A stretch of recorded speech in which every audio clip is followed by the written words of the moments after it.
Right, members are invited to join me in prayer, please.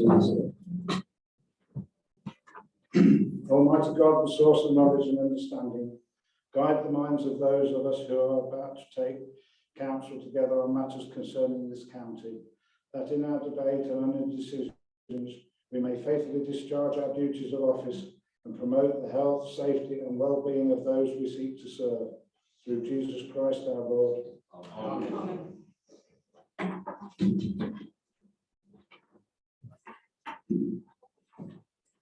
Fellow councillors, officers and members of the public who are listening in via the Zoom webcast, welcome to our council meeting this evening, which is our first full council meeting in the chamber since March of last year, actually 18 months.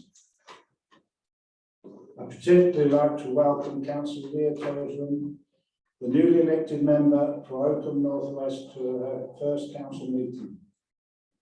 Furthermore, I'd like to make members aware that Councillor Richard Coleman has stepped down from the council, and I'd like to thank him for his service to Rutland and wish him well in all his future endeavours. Before we go to the agenda proper, I'd like to invite Sue Bingham to go through general housekeeping rules. Thank you, Chairman. For members of the public listening on Zoom, I'm Sue Bingham, the Interim Corporate Governance Manager. For members' information, we're not expecting a fire test this evening, but in the event of the fire alarm sounding, please make your way to the nearest fire exits, which are here. Here. So the ones nearest you, and we collate at the bottom of the car park. Okay. Also, a general reminder to members to take regular lateral flow tests, especially prior to attending meetings in person, to wear face coverings when not seated, and if you're presenting symptoms in any way, please give your apologies if you are due to attend a meeting in person. Thank you. Thank you. Now we'll go to the agenda proper. Item 1, apologies. Chairman, we have received apologies from Councillor Fox, Councillor Harvey and Councillor Rizal. Item 2, Chairman's announcements. Since the last meeting with the Council, I, the Vice Chairman, have attended the following events: the Mayor of Stanford's Georgian Walk and afternoon tea, the High Sheriff's Justice Service at All Saints Church, the RBL Festival of Remembrance at the De Montfort Hall, and the Chairman of South Castevens Civic Service. This Thursday, I shall be attending the Oakham Act of Remembrance at the grounds of Oakham Castle. On the afternoon of Sunday, the 14th of November, I will be attending a service taking place at All Saints Church in Oakham, followed by a wreath-laying ceremony and a parade in the High Street. Item 3, the announcements from the Leader, members of Cabinet or head of paid service. Oh, Councillor Hemsley, sorry. Thank you, Chairman. Firstly, I would like to echo the words you've said about welcoming Councillor Toseland to the Chamber, and also to thank Councillor Coleman for the work he has done as a Ward Councillor of Wrestling, and wish you all the well for the future. You will all be aware Councillor Walters, for personal reasons, has stepped away from the Conservative group. We should all recognise the great work Councillor Walters has been integral in around the health agenda, and also the work that he has done since taking on Leisure. Both are important for Rutland and have required a lot of work. I'm working with Councillor Walters to ensure that we have continuity in the work already done. Finally, I would like to wish Alan all the best in the future and hope that we can call on his knowledge and experience in the years ahead for the benefit of Rutland. Last Friday, you'll have all received an email regarding the next steps in the future Rutland conversation. This is a feedback on the draft vision. I would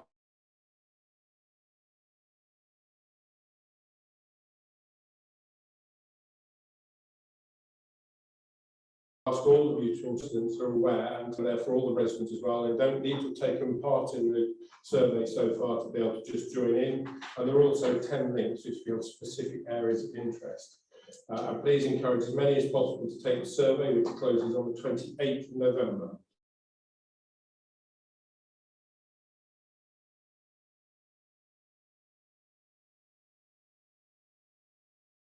This is a great opportunity for us as council Future Rutland vision will then be used to inform our new Rutland corporate plan. The previous one was written in 2019. We have to guide the council, and we've already achieved many things in there, but as always, we can do more and we can do things differently.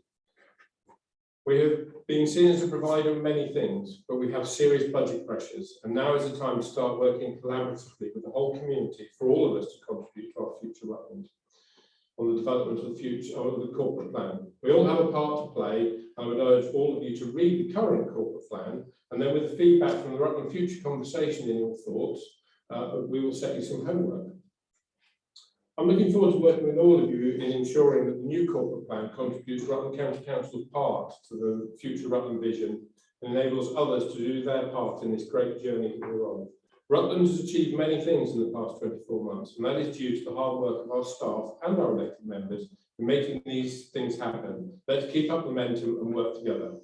And finally, Chair, on the 1st of September, the Council agreed to establish a cross-party working group to provide oversight of the process on making the local plan, and I can update you on this. The project has been launched. Cross-party group is currently reviewing the timeline for delivery, and there will be training provided for the members and the project group. And we will keep everyone up to date in the development process, and that is one of the things the group will be looking at our next meeting. Thank you, Chair. Thank you very much. Councillor Stevenson. Thank you very much, Chair. First of all, I've got a couple of updates about highways and then an exciting one about funding. First of all, for those of you who are unaware, I took on Highways and Transport in June 2018. My portfolio has gradually increased to enable me to manage my workload properly. Councillor Ian Rozelle will be taking on the joy of highways and transport to sit with planning, which is logical when you think about infrastructure. I've not finished yet with highways. Now, we won't have forgotten the 3-month diversion that occurred when Network Rail had to replace the bridge. At the time, I said to members, we cannot prevent people from choosing the route that they wish to choose. So there was obviously an A road diversion. Many people opted to use the unofficial diversion route. I'm very pleased to say that Network Rail have made a voluntary contribution of £10,000 to help us remediate the damage caused. And I would like to say well done to members talking to me a lot about it, and well done Highways for listening to us. So a really good piece of teamwork. Well done, everybody. Doesn't end there with the good news with Highways. The National Highways Transport Customer Survey is obviously a national thing, as indicated there. Rutland, for the first time, opted to take part to see where we were ranking with other authorities. As luck wouldn't have it, the survey date was during our road closure. So 3,300 residents, 3,300 households were contacted during a closure of a significant arterial road. I wasn't overly thrilled. However, we had 942 responses. That's a response rate of 28.6%. The average for the other authorities was 23.8%, and I'm pleased to say that out of the 112 authorities that took part, you may do a small drum roll, Rutland came third. Thanking you. Now, please rest assured, members, we are not resting on our laurels. Councillor Rozelle, I know, is very much on a mission to work with the team to get Fix My Street in particular as good as possible. So I can assure you we're not resting on our laurels, but we are just going to ask for approximately 1 minute. Thank you. And then the last announcement, again, which I hope members will find exciting, the Sustainable Land Trust, working with Heriot-Watt University, the Lord Lieutenant and Rutland County Council have managed to get through to the second round of the PCAN Fund, which is the Place-Based Climate Action Network. The broad aim in our proposal is to create a multi-agency approach to develop policy, action and investment in a framework of carbon sequestration. If we're successful, work will start in March. And I'm very pleased to say that RCC, through you, will be playing a very important part because it will go through our governance process, scrutiny, cabinet, full council, and of course it will go to our community network, Rutland Climate Action, so that we can have a non-partisan collective view on how we act for the best of the county. And likewise, our MP is thrilled to be supporting this bid and will be sending a letter in support. So I thought that's my Holy Trinity of good news stories. Thank you very much, Chair. Thank you very much. Councillor Walters, do you want to make a statement? Thank you, Chairman. Could I echo the leader's welcome to Councillor Toseland and thank him for his kind words. If I could beg your indulgence, whoever takes this portfolio will be the luckiest and the unluckiest portfolio holder in the world. They'll be the luckiest because we have the most amazing team in that department, and I hope I could ask the Chief Executive to thank the entirety of that team for the support they've given me over the last 4 years. They will, of course, also be the most unlucky portfolio holder because members of the public seem to believe that the portfolio holder is also the Chief Executive of the National Health Service England. My reason for standing really is a couple of announcements. Residents will have thought, and members may have thought, that in January the Health and Wellbeing Board will ratify the place-based plan for health for Rutland based on the results of a 6-week consultation. Unfortunately, there's been an election. So I have given a clear steer that that should be deferred until February. We should have a special meeting of the Health and Wellbeing Board. So I'm sure you will be updated by the replacement as we go on. One other item, and I should be careful not to start a debate because Councillor Toseland has something to say on this matter. But on the 16th of November, Cabinet will discuss the leisure plans for Rutland. I would encourage all members of this council to read all of the papers, let me know any thoughts that you may have, and listen to the debate. And that's all I have to say. Thank you, Chairman. Thank you very much. Item 4, declarations of interest. Anybody? No? Thank you. Item 5, minutes of the previous meeting. To confirm the minutes of the meeting, the Rutland County Council held on the 11th of October 2021.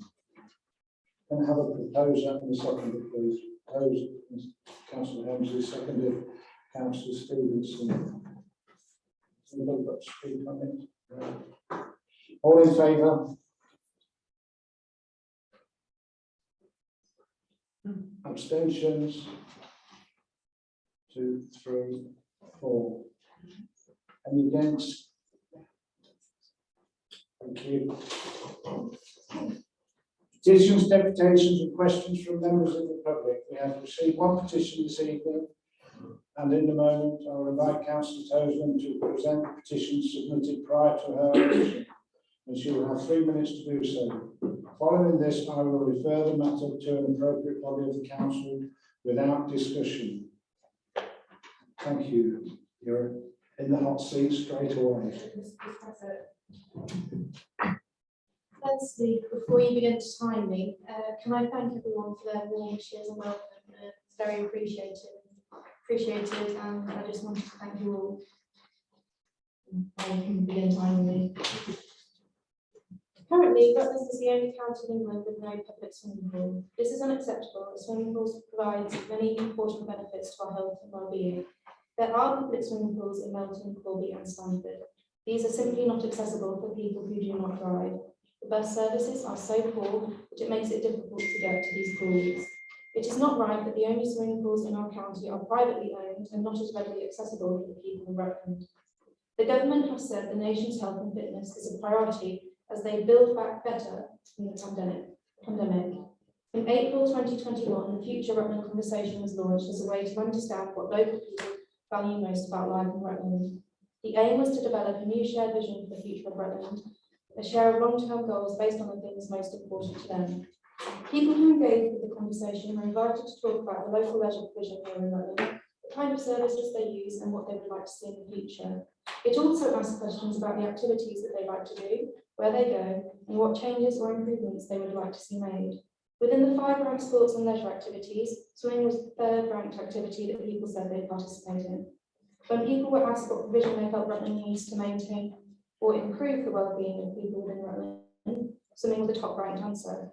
Fourth was having access to facilities for all, low cost and not linked to public schools. Fifth was that the county council owned and ran sports facilities. When asked if people had any other comments about the future of leisure and wellbeing provision, they again highlighted the access to swimming facilities and lack of council-run facilities. It found that the public want and need improved and developed access to leisure and recreation facilities within Rutland. It emphasised there is a clear need for a Rutland pool that is open to the public at all times and not dependent on local schools. The future vision Rutland draft has since been released to await comments from the public. It makes clear that we want people within Rutland to be healthy and well. Ensuring they have access to leisure and recreation facilities, which include a public pool, will help achieve this goal. The conversation's findings and support gathered by this petition show that the people of Rutland want and need a public swimming pool. If engagement exercises such as this are to be considered meaningful by residents, then this must be demonstrated by our actions.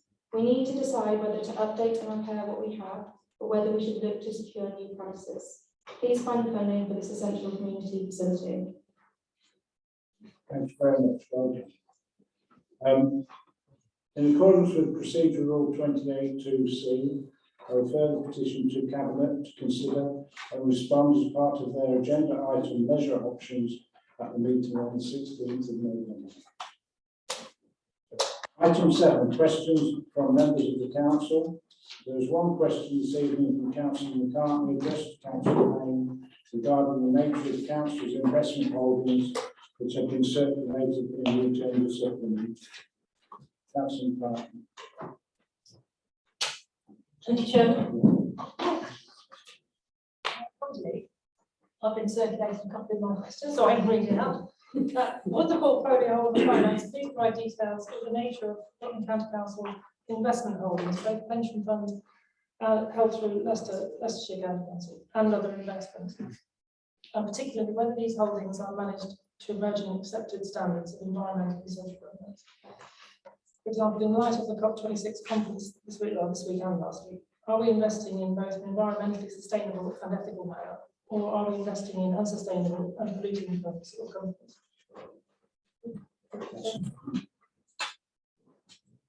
Thank you, Chair, for the update. Reply to that question. It's okay. In terms of the Council's own investment activity, then we invest in line with our Treasury management policy with approved institutions who meet certain credit rating standards. Our investments are placed with banks and building societies. We do not invest in property funds, shares or other investment vehicles. KIPFA, who are our standard setting body, are currently consulting on the Treasury Management Code of Practice, which we follow. One of the anticipated changes relates to a requirement for our policies to set out our approach to environmental, social and governance investment considerations. We will be looking at how we meet this requirement when we update our Treasury management strategy for next year, following the KIPFA Code of Practice advice. In terms of the pension fund, then we are members of the Leicester Pension Fund. The committee that runs the fund is required to have an investment strategy. That strategy includes a section on responsible investment. Responsible investment is an approach to investment that aims to incorporate environmental, including climate risk, social and governance factors, into investment decisions to better manage risk and generate sustainable investment returns. The strategy includes guiding principles and explains how they are applied in practice. The full strategy can be found on the website, and I will provide the link following this meeting. There has been widespread media coverage of local government pension funds following publication of a report from Platform and Friends of the Earth. The report highlighted the investment of local government pension funds in fossil fuel companies and encourages divestment. Leicester Pension Fund produced a response to the report. It estimated that circa 1.8% of its total fund is invested in fossil fuels and explained the steps it is taking to end fossil fuel investments and invest in a green and fair way. This year, it has been transitioning its funds away from fossil fuel companies to renewable energy funds. One example given relates to a £750 million investment into the LGPS Central Climate Balance Fund, which invests in companies in green revenues. Leicester Pensions Fund full report can also be found on their website, and you can have a look at the detail of that when I provide the link for end the meeting. Okay, thank you, Chair. Thank you. We have a supplementary. Thank you, Councillor Frank. Only a quick one. When will we be updating the Treasury Manager's strategy for next year? Do you know? The kit for guidelines,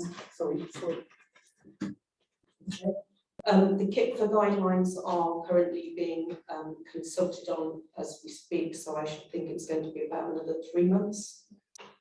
Thank you. Thank you very much. Item 8, referral of committee decisions to the council. No committee decisions have been referred to the council, Chair.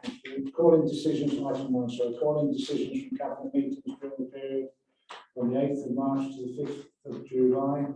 There have been no call-ins from cabinet meetings. Item 10, report from the cabinet. To receive any reports from the cabinet or recommendations referred to the council for determination.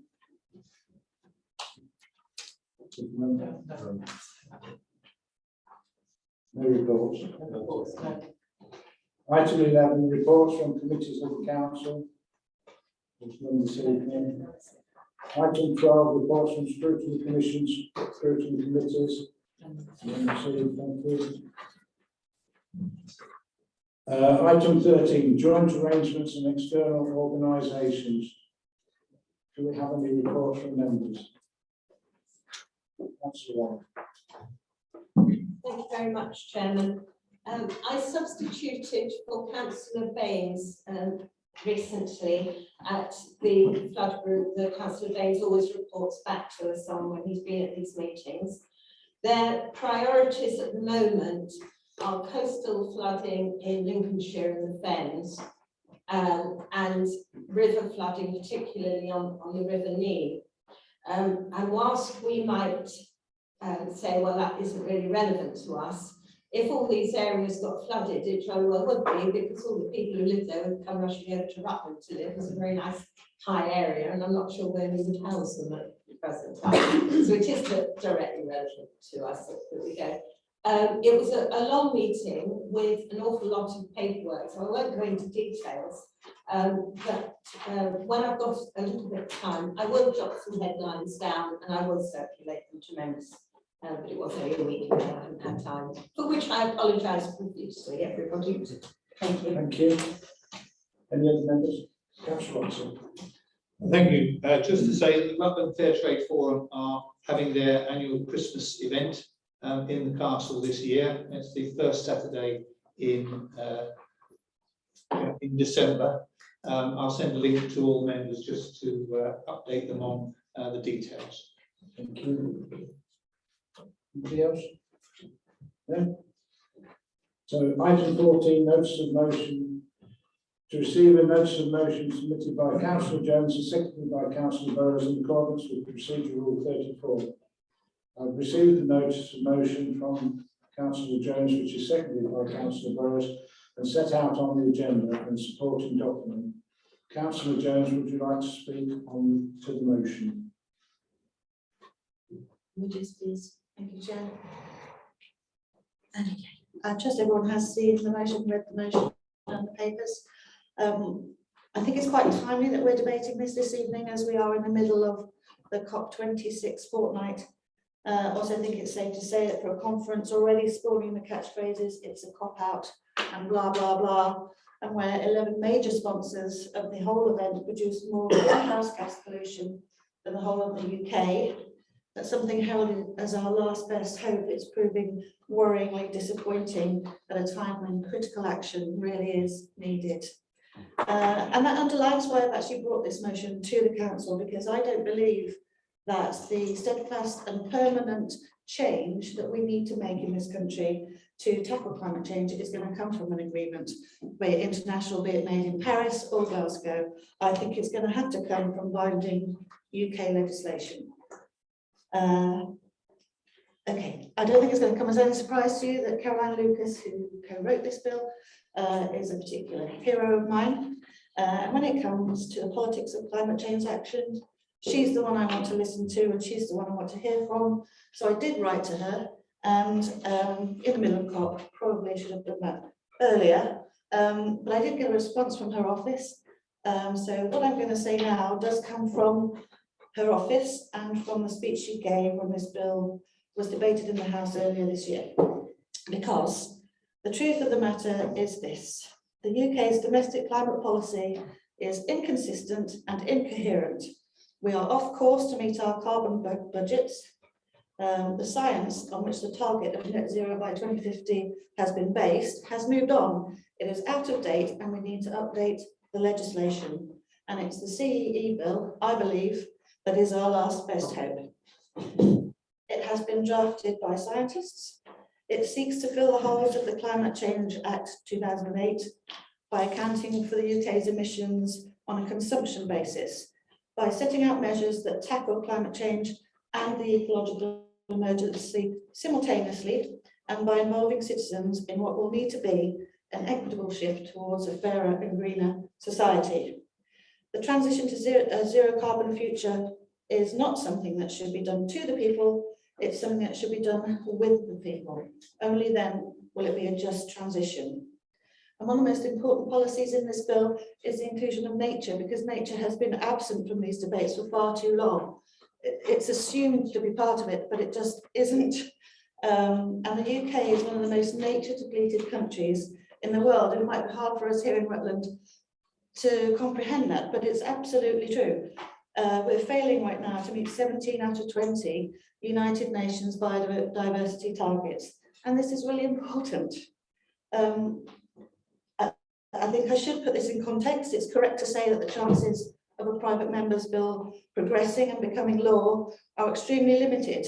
But I will say, please do recall that the Climate Change Act itself started out as a private member's bill in 2005, inspired by civil society's Big Ask campaign, and thanks to a coordinated campaign of support through activists, through organisations, through local councils and MPs, it became law. And this is proof that working together with a shared purpose can cause real change. To sum up, finally, I do think that the topic of climate change, particularly at the moment, can be overwhelming for all of us, for us as individuals, particularly the younger generation, I feel. We have the terms eco-anxiety and apocalypse fatigue, and it can be too much, and certainly in the context of this council, facing the financial constraints and challenges that we have, it can be a cause of conflicting concern. So again, this is why I put this motion before you tonight, because supporting the CEE bill poses no risk to this council, but it does send a very clear message that we're credible in our climate action pledges, and it could go some way to giving us an inclusive, actionable legislation to tackle the emergency that we face. So I do please implore you members to support the motion before you tonight. Thank you. Thank you very much. Councillor Lewis, do you wish to speak now? Or? Right, is that all right to speak at the end after any questions, please? Thank you. So we'll open the debate. Anybody wish to speak? Councillor Brown. Thanks, Chairman. Farming and agriculture, and especially livestock farming, are currently being vilified in the press. I mean, I think it's an easy target for them. But extensive livestock production in this country is sustainable, because what it uses is what we grow best here, which is basically just rough grass. Now, 70% of the UK area is actively farmed, and of that 70%, 80% of that is rough grazing. Now, this also sequesters huge amounts of carbon, between 2 and 6 tonnes an acre, and ruminant methane is part of the natural carbon cycle and has a relatively short half-life, unlike carbon dioxide, which remains in the atmosphere for hundreds of years. Now, due to the way agriculture is now being funded, I personally, as a farmer, am being forced by this government to enter an environmental scheme which takes half my farm out of production. Now, that loss of production is going to have to be made up elsewhere, and if that is through lower standard imports grown using environmentally harmful methods which are banned here, and on ground that has been cleared of trees, it's ecological suicide. And as well as this, of course, it will be worse for human health and have huge numbers of food miles. Now, farmers only follow government policy. And after the war, that policy was to prevent starvation in the UK by upping production. What we need is a balance between food production and conservation, and we need to manage every aspect of that. Anecdotally, one of the reasons for the decline in bumblebees and hedgehogs is the proliferation of badgers, because badgers eat both of those creatures. But of course, politically, the kill of badgers is extremely toxic.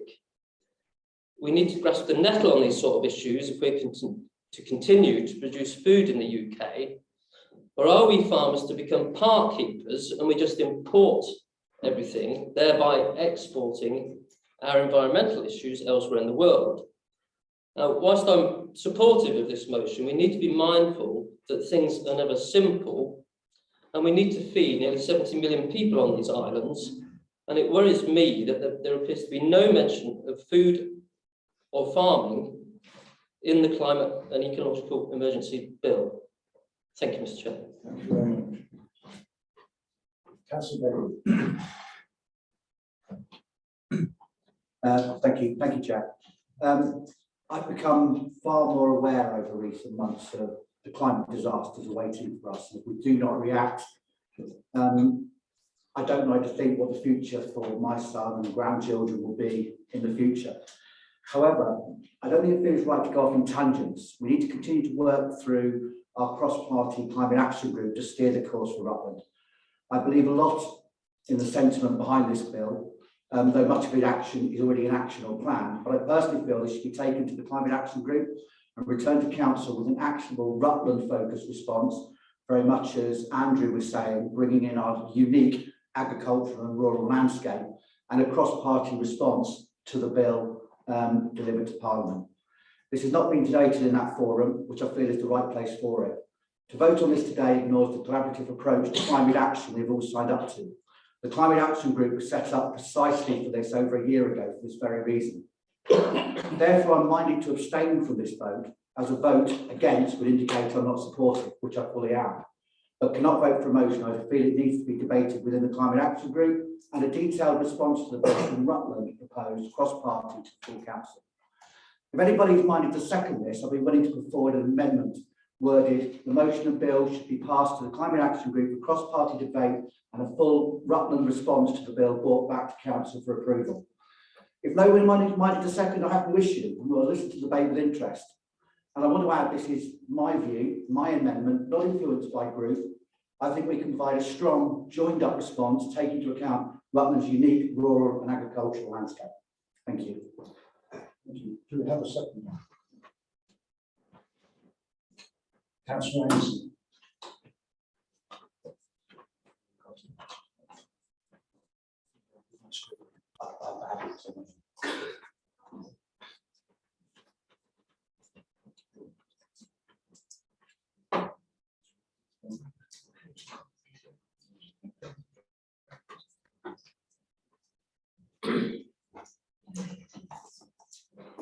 Anybody else want to speak to it?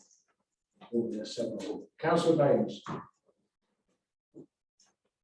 Thank you very much indeed, Mr. Chairman, and thank you to the proposer and seconder for giving us the opportunity to debate this. I don't think anybody in this chamber would go back on the motion that we passed in January supporting the general direction.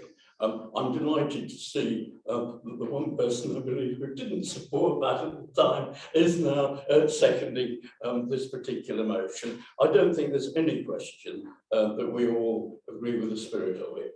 Mr. Chairman, I don't usually refer to my past as a teacher, but I would like to make 2 points from that experience. First of all, I had the pleasure of listening to impassioned young people, full of idealism, full of ideas, whether it was nuclear disarmament or sweatshops or various other things.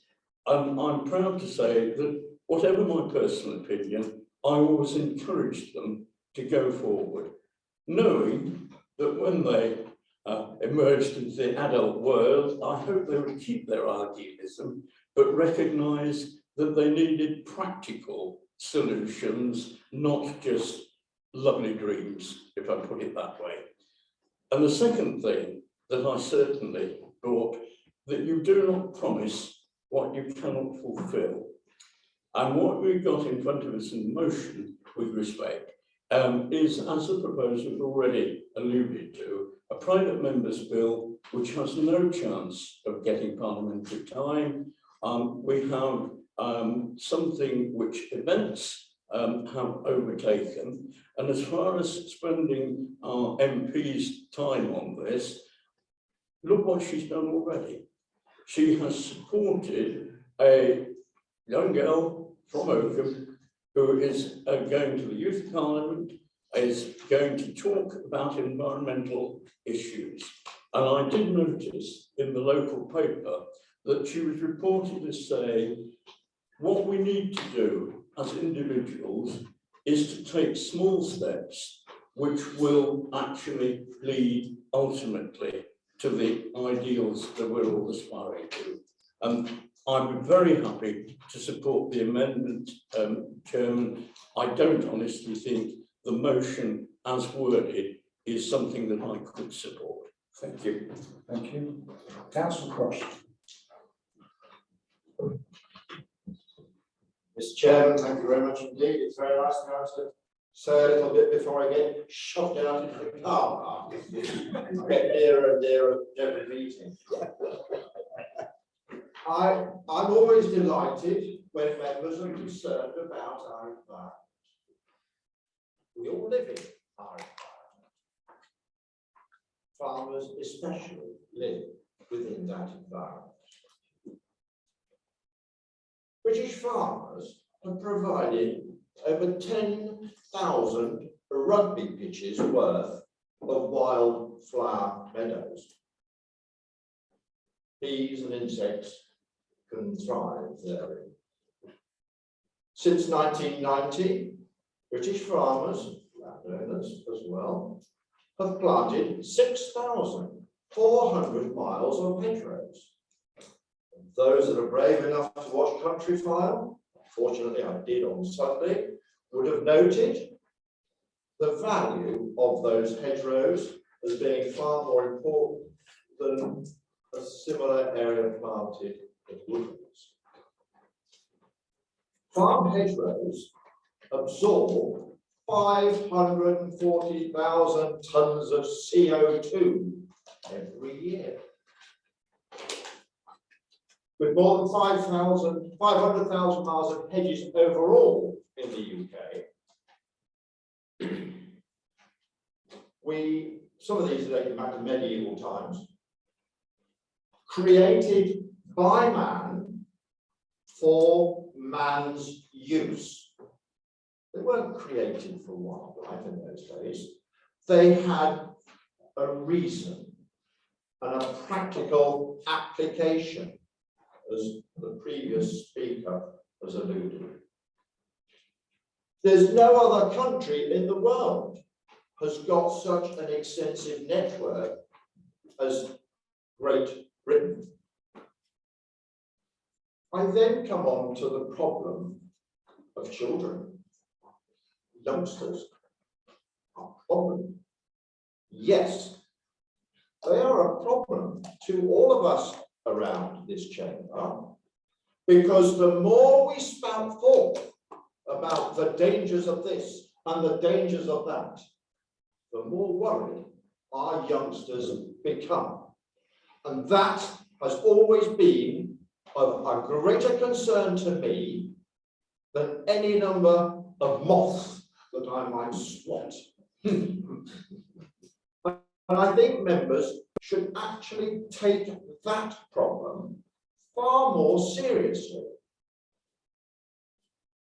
Through COVID, we've had children commit suicide. And anybody who has ramped up the danger of COVID has a responsibility for those children taking their lives. We are here to care and educate our children, to give them an open mind, to give them both sides of any argument. So members, I give this fair warning. We should be more concerned as councillors for our youth,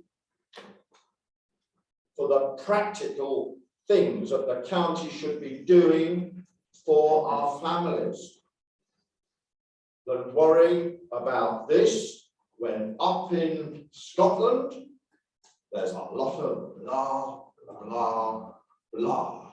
And when it comes to the Paris Agreement, oh yes, there was a Paris Agreement and all the countries signed up, but they signed up to what they wanted to sign up to.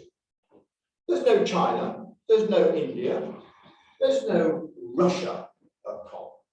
So I'm afraid that as much as I love the environment, I cannot be too worried about this because of what we farmers are and have been doing since time started. Thank you, Mr. Chairman. Thank you very much. Oh, one more thing. Ha-ha. Good job I had 5 minutes to read the paper.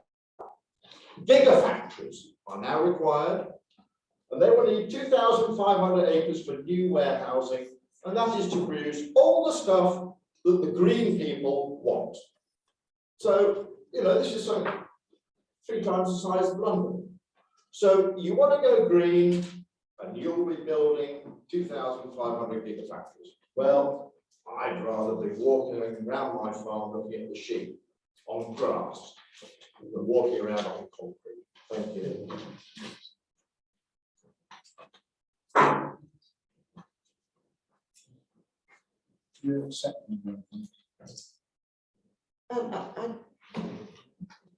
I'd like some clarity actually, because I'm not sure what the amendment was. It seemed a bit confused that we were passing it to the Climate Action Group for a cross-party debate when the Climate Action Group is not a political group. It's made up of community members as well as councillors. I'll read you the amendment. The motion and bill should be passed to the Climate Action Group for cross-party debate and a full Rutland response to the bill brought back to council for approval.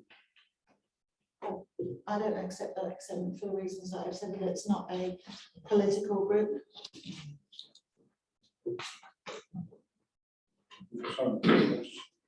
Sure. Mark, Councillor Officer. Thank you, Mr. Chairman.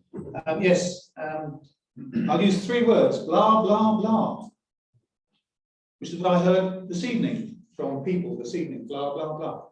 Now, we can talk about cross-party cooperation at an organisation, a group that doesn't actually have cross-party cooperation, and that it's made up of community members. There are members of the council at that climate action group.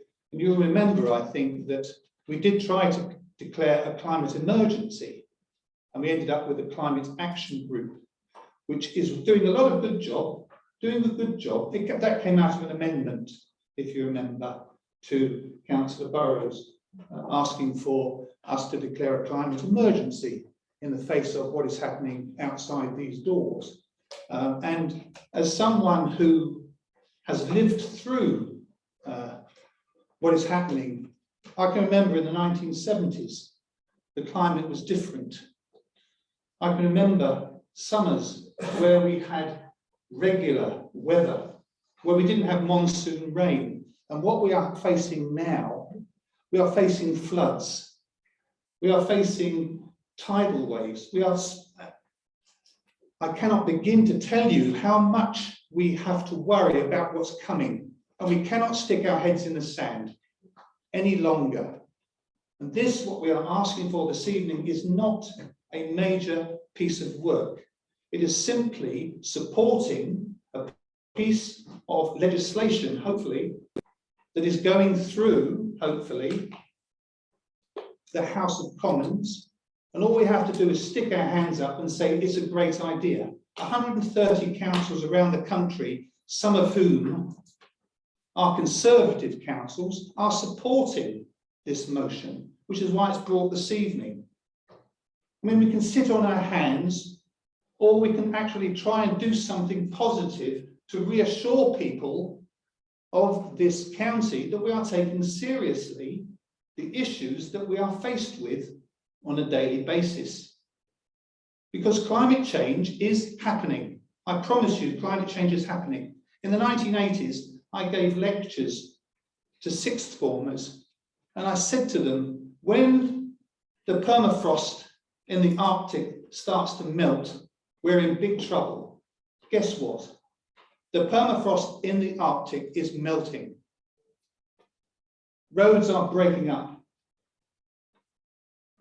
Glaciers, which 30 years ago stretched miles and miles and miles into the mountains that they were built from, they are receding beyond anything which has ever been seen by us.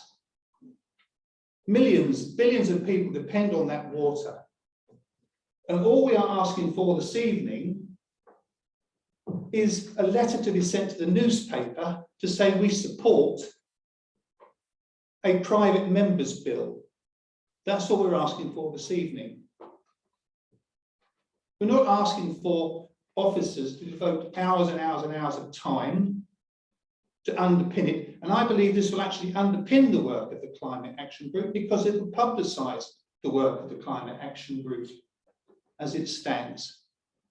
But we mustn't underestimate the fact that children are scared, because they are the ones who are going to be left after we've gone. And we have to do our best to support them in what we are going to hopefully make changes. And the only way we're going to make changes is to do something, not just talk about it, not to send it to an action group and then we can talk about it and bring it back here and talk about it. It needs to be done now. That's what I would ask you to do. Vote on this. We'll send a letter to the papers. We'll send support to Carolyn in her work. And that's all we have to worry about. And we can talk about it at the Climate Action Group, the fact it's been done. And everybody will say, great. Rather than refer it to them and then come back here in 3 months' time and talk about it again. We need to do it tonight. Thank you. Thank you. Councillor Stevens. We are still talking to the amendments, aren't we, Chair? Yes. Yeah. So I completely support the suggestion of going for deferment so that it can come back, not least because of the report from the Citizens Climate Action Assembly, which was published in September. 96% of the attendees made it very clear that their desire was that the climate crisis was not partisan, that it was owned by the people for the people. So I believe that what Councillor Beggy is suggesting is that it goes to Rutland Climate Action. There is a network over the county, all the parishes are invited to it. It has had significant support.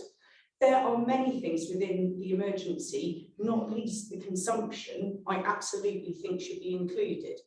I also think that there needs to be a thorough debate looking at the detail, 260 pages of the environmental bill, which is about to go through. Councillor Oxley, I understand your absolute drive for action now. You're absolutely right. This private members bill is at its first reading.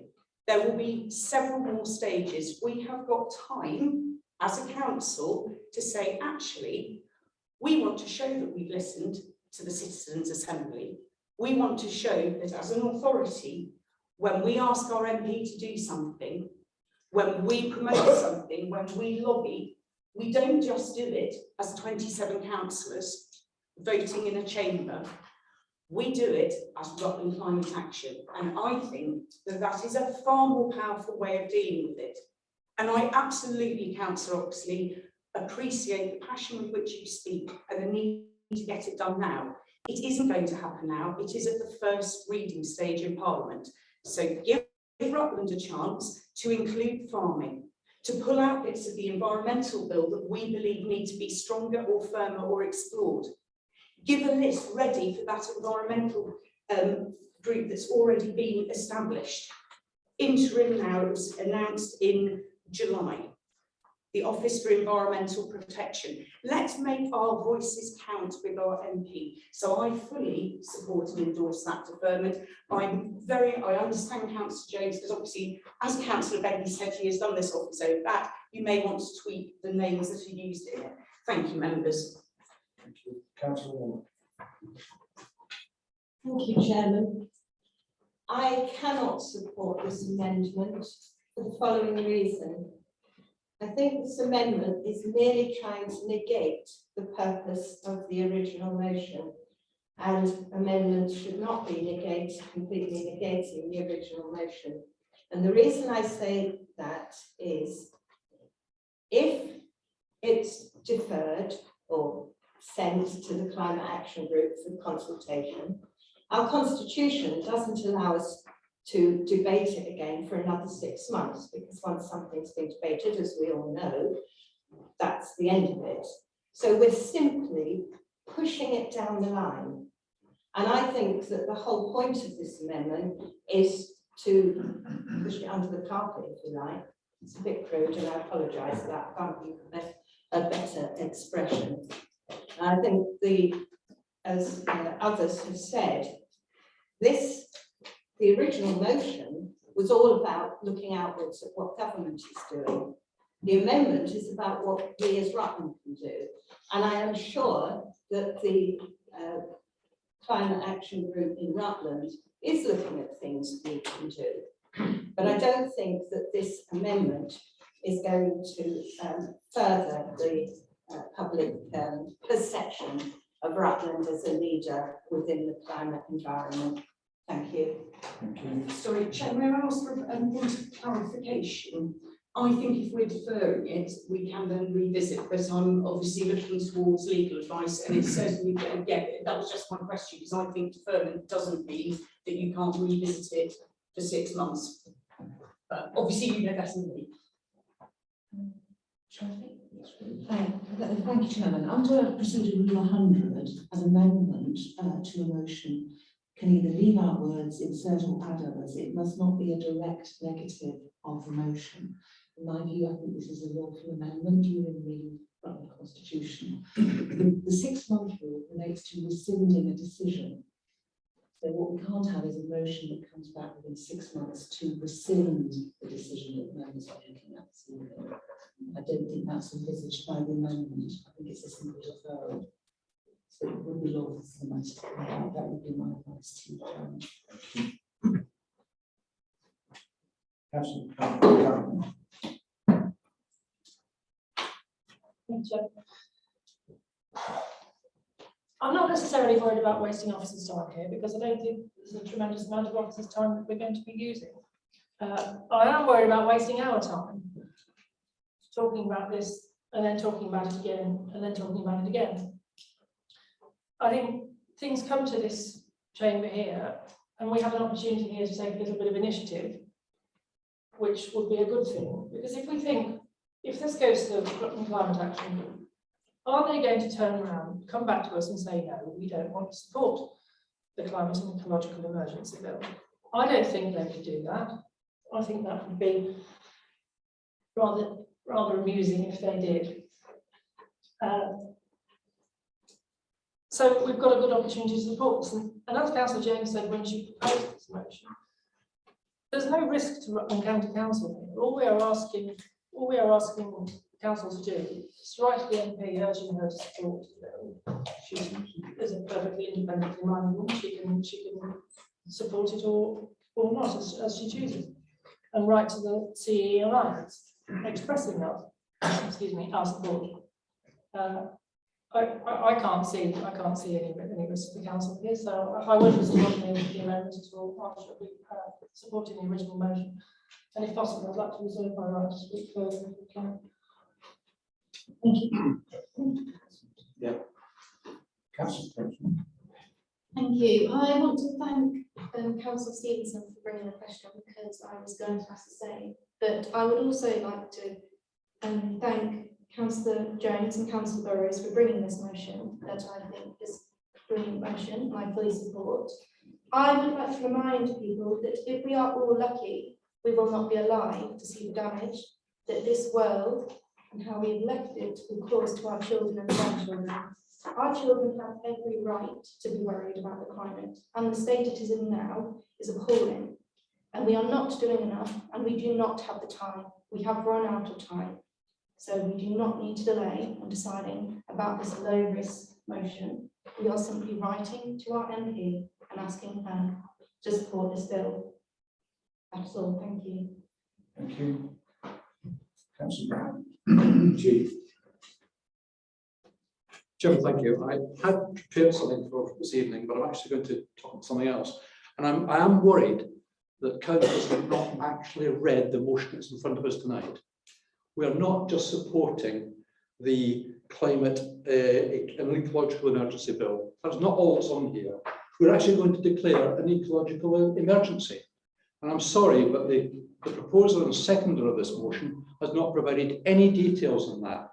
In fact, just like the climate and ecology bill, it is short, it's high in aspiration, but very short and very low in detail. And I'm very disappointed that in the opening remarks, there was no discussion about the declaration of an ecological emergency. That has not been mentioned in any detail. So the point about officers not being involved in any work, I'm sorry, but that's what we're being asked to do. So I am with my colleagues here about the amendment. I don't think this really has been thought through properly. And I think we should stop this evening, go back to the Climate Action Group, and then come back and discuss this properly with some proper detail. And hopefully by that time, the bill that's going through Parliament, the private members bill, will have some more detail on it, explaining exactly what they want, and not just some nice aspirations. Thank you, Chair. Thank you.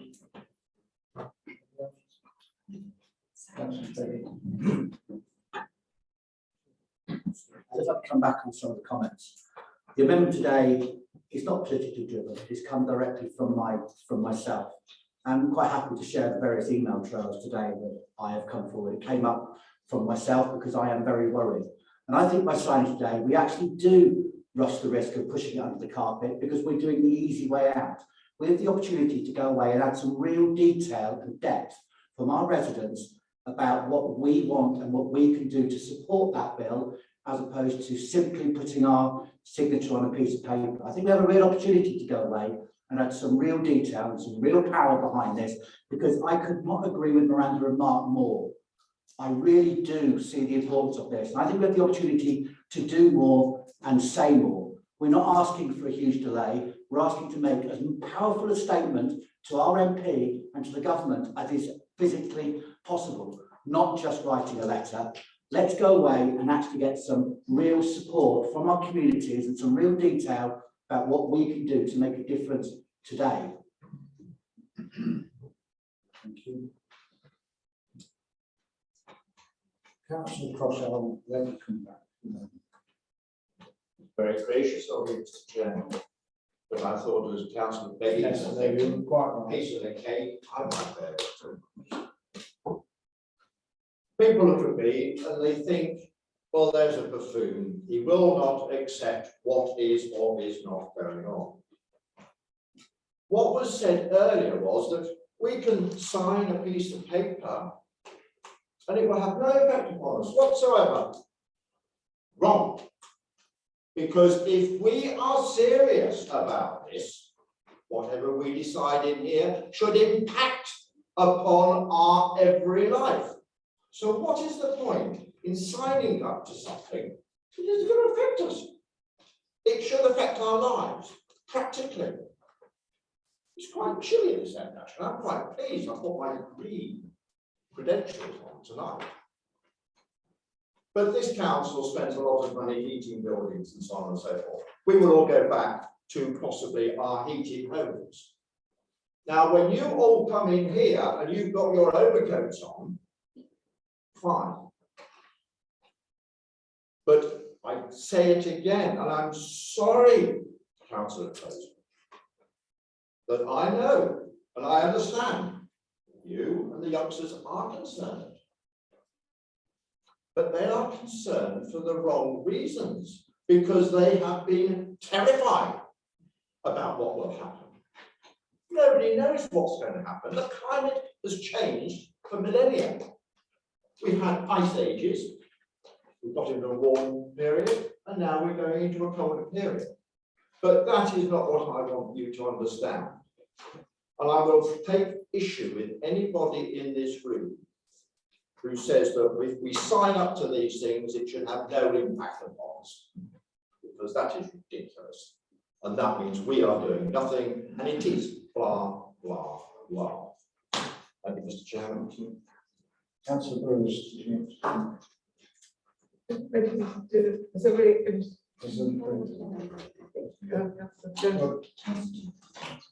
Yeah, Councillor Jones, you want to reply at the end? Right at the very end.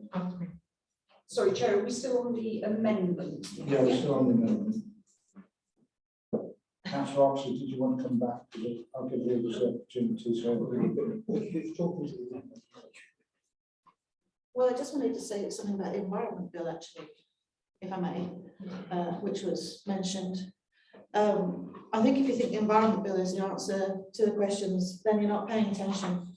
Because just last month, what did we have in the ping pong between the House of Lords and the House of Commons?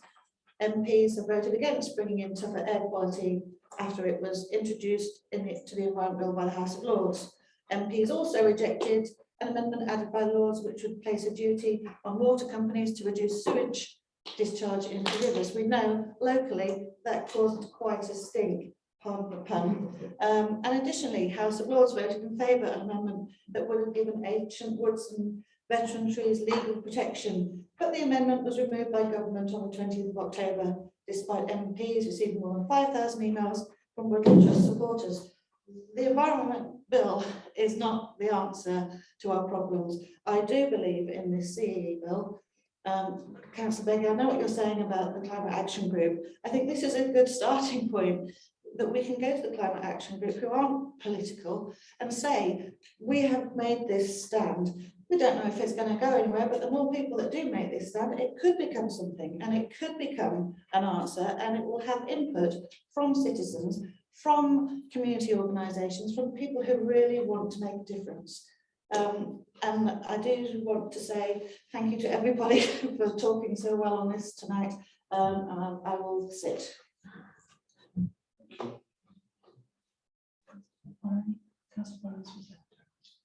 Did you want to speak now?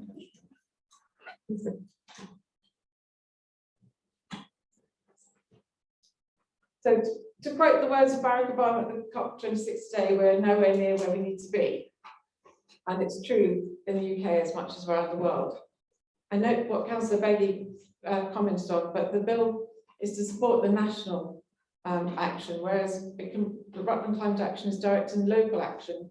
And I see no reason why these two urgent things can't go along beside each other. I think what we're doing by supporting this is acknowledging that we acknowledge that there is an urgency to this, and that any delay that goes the public sees and that we do will be seen as a cop out at this point.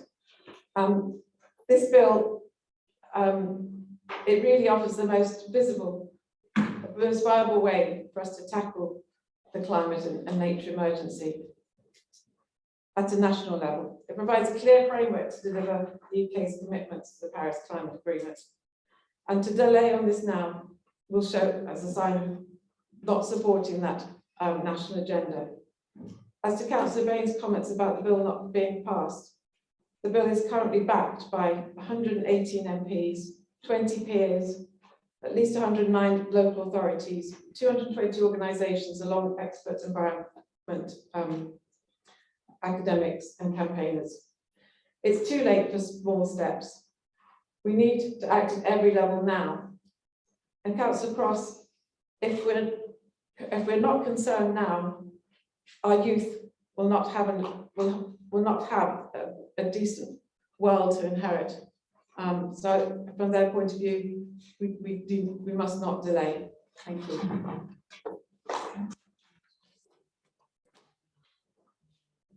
Want to say anything else, Councillor Jones? Yeah, I've got to move to the vote on the amendment. Yep. So the amendment was moved by Councillor Begley and seconded by Councillor Ainsley. The motion and bill should be passed to the Climate Action Group for cross-party debate and a full Rutland response to the bill brought back to the Council for approval. All those in favour?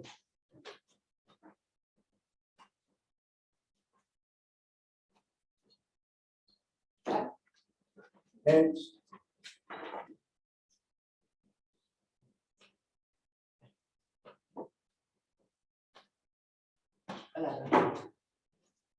Any abstentions?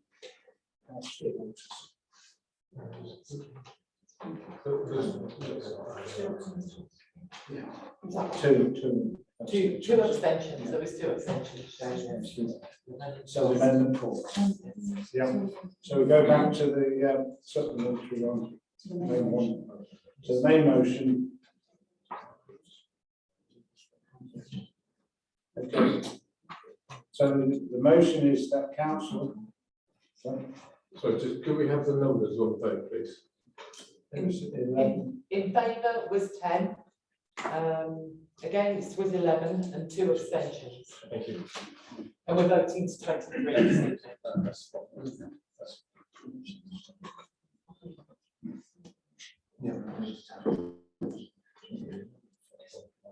The motion is that council, one, notes that many local authorities, including this council, are playing an important role in the UK, taking action to achieve net zero carbon emissions and to promote, to protect and revitalise local wildlife and natural habitats.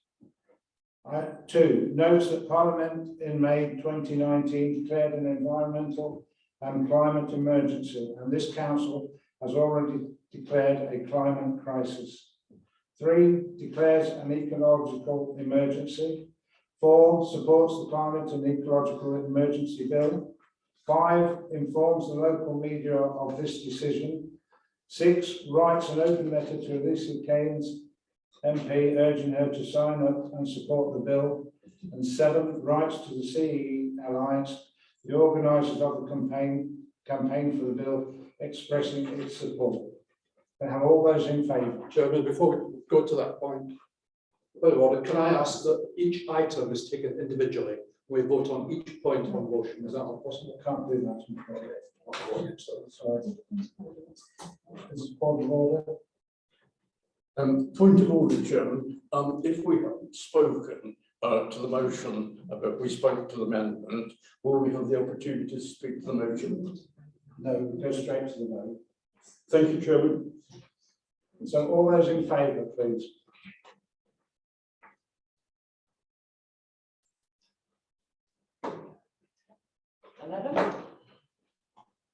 Against?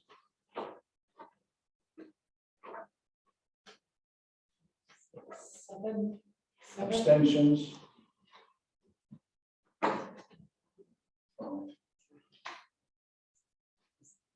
Yes. We've got 11. 11 in favour, 7 against, and 5 abstentions. Yeah, so the motion is carried. Thank you. Item 18. Appointment of ex.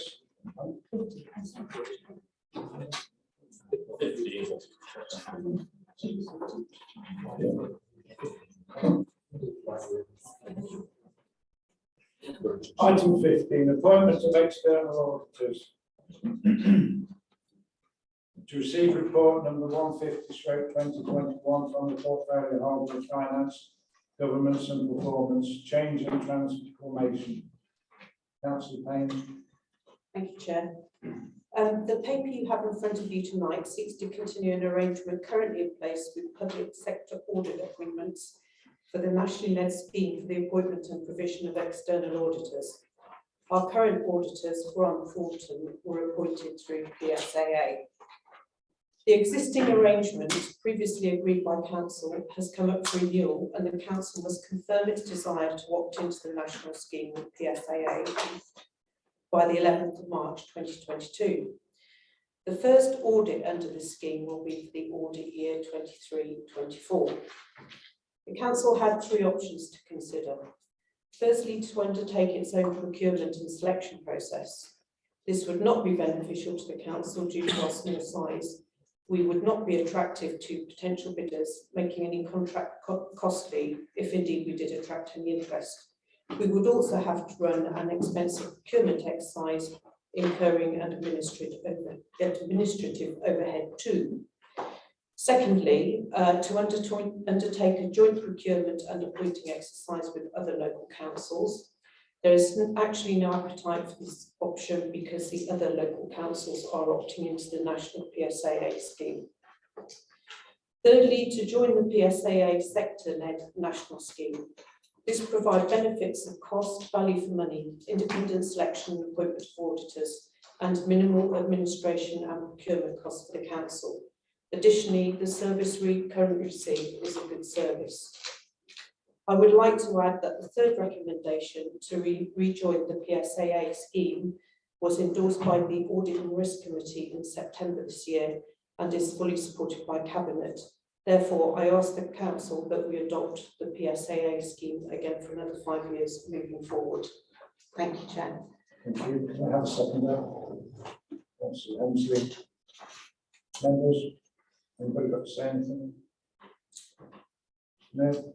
The recommendation that is the Council opts into the national sector-led arrangements and nominates public sector audit appointments limited PSAA to appoint the external auditor on its behalf. All in favour?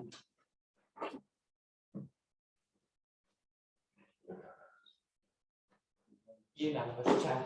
Thank you. So it's item 16. Any urgent business? I haven't received any urgent business. Not been previously notified to me. So I'll conclude the meeting at 12 minutes past 8. Thank